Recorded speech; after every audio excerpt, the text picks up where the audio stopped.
আসসালামু আলাইকুম। আশা করি সবাই ভালো আছেন। আমিও আপনাদের দোয়ায় অনেক ভালো আছি। এই যে দেখেন আমি কতগুলা কাবাব বানিয়ে নিলাম।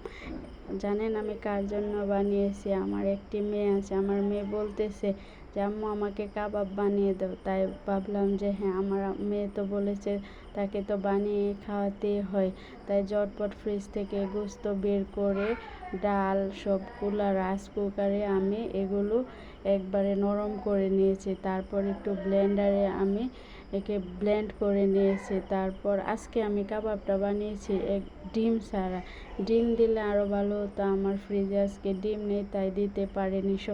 রাত্র তো, তাই কারো বাসা থেকে গিয়ে আনতেও পারি না। এই যে দেখেন আমি কাবাব বানিয়ে এখানে গরম তেলে আমি দিয়ে দিলাম। বা কাবাবগুলা লাল লাল করে ভাজতে হবে, যেন মচমচে হয় আর ভিতরে নরম থাকে। এই যে আমার কাবাব ভাজা হয়ে গেছে। এখন আমি একটি ট্রেতে আমি এটা উঠিয়ে নেব। উঠিয়ে নেওয়ার পর আমরা সবাই একসাথে বসে কাবাব খেয়েছি।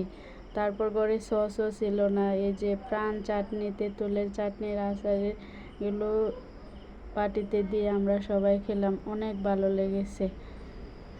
দেখেন আমার মেয়ে বারবার দেখাইতেছে যে কাবাব। আমার মেয়ে